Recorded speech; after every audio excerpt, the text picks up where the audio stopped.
RV living. RV living is not necessarily simple and it's not necessarily cheap.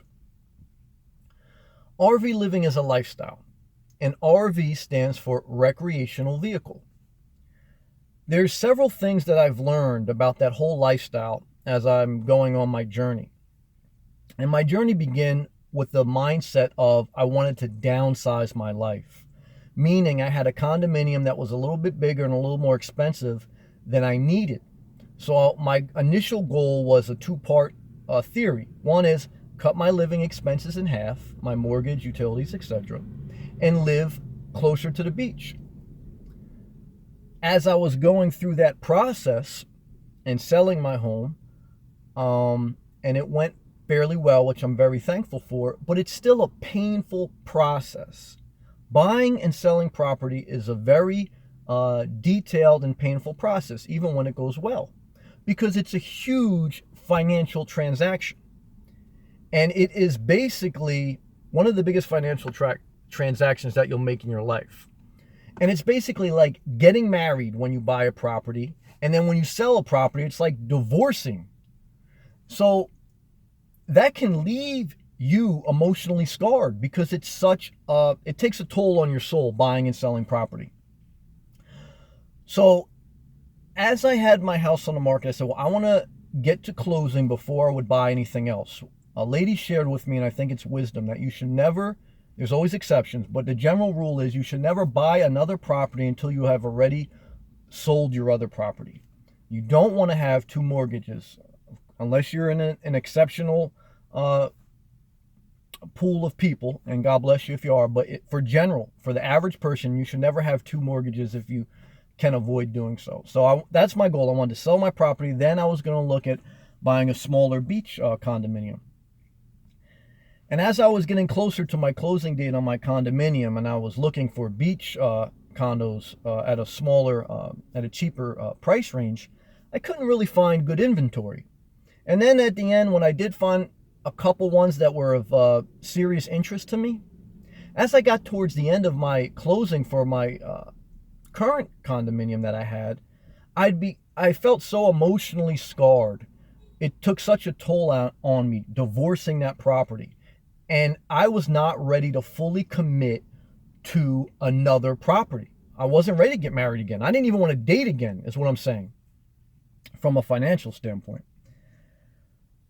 So then, once I made through closing, I said, well, I'm too beat up right now emotionally. I'm not ready to purchase another home. I was looking on YouTube, and I just happened to come across, people living RV lifestyles, and then also living, out of their cars. But that, and also in conjunction with talking to a friend, he said, well, Sam, you don't really sound like you're ready for a full commitment to another house. Why don't you think about an RV? And he had enlightened me, really hit like a light bulb in my mind, because I had never really grew up around the RV lifestyle. I grew up about 40 minutes outside of New York City in a populated suburb, and there really were no RVs. There were nobody living that lifestyle. So within a couple hour radius of me, it just didn't exist. It wasn't something I was familiar with. Of course, I heard the term and I saw, different things, but I never really knew much about it. So then as I'm researching it, I said, well, that's an option, and I really became attracted to that. But here's some things that I learned that does not make RV living necessarily simple and necessarily cheap. One is, you have to understand that an RV, a recreational vehicle, is a vehicle. And a vehicle is a depreciating asset. Meaning, as soon as you buy it, it loses value, and then it will decrease value pretty rapidly. Now, some higher quality RVs will hold their value better, but it's still the opposite of a house. On average, there's always exceptions, and you can't plan for everything in life. But on average, over the long term, a house will appreciate. Over time, it will gain in value, for the most part. And then a recreational vehicle, similar to your car, okay, just on a bigger scale, once you buy it, as soon as you drive it off the lot, it drops, and then it continues to drop. So you have to understand financially, it's a depreciating asset. And then what I learned in looking at it is RVs can cost just as much, if not more, than houses. I mean, I was shocked. There's different types of RVs, different classes, and I'm not going to get into that, but they basically go from like a conversion type of van all the way up to like what they call a Class A, which is like a bus on wheels that can be a couple $100,000 up to $1 million, depending on, you know, the different features. So I was really never exposed to that. I didn't realize the cost can be just as much as a house, and it has a negative effect where that RV is going to depreciate and a house is going to appreciate. So I didn't like that aspect of it. So then I said, well, I can still accept that, but I want to have a micro trailer. I want to have a mini trailer. You know, I don't want to spend more than $20,000 on it, and then, you know, I'll just go from there. So, okay, so he said I can justify spending $20,000 on an RV even if it depreciates. But then here's another downside. And here's what doesn't make it simple. And here's what doesn't make RVing necessarily cheap. Where are you going to park it? You can't just park an RV anywhere. And if you go to an RV park, many of them may not be a certain standard of living, because even though you're downsizing your life, you may not want to live in a bad area. But it's not to generalize, because there's some beautiful RV parks. And then regardless of that factor, every RV park is going to cost you.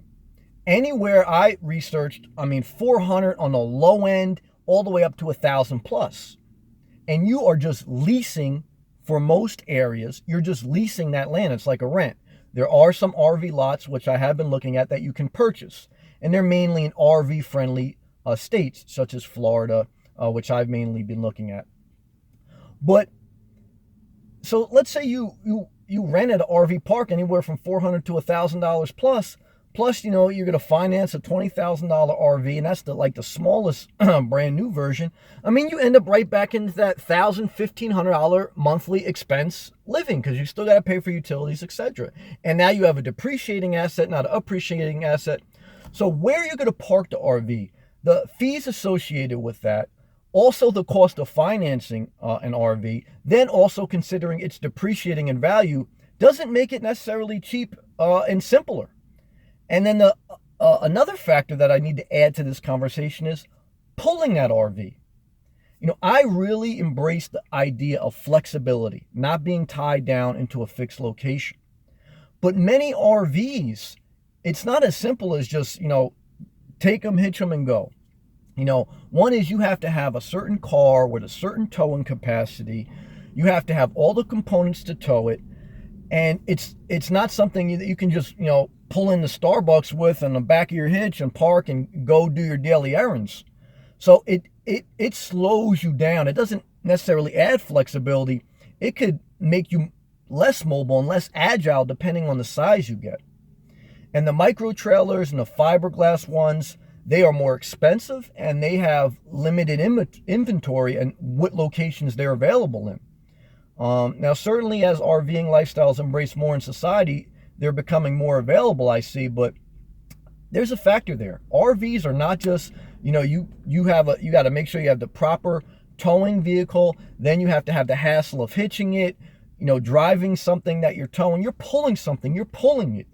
So it's just like in life, you have something on your shoulders. You're not that flexible, you know, more flexible than a house, but you got a basically a depreciating asset that is on your back. It needs a place to land, and it's going to suck utility costs somewhere.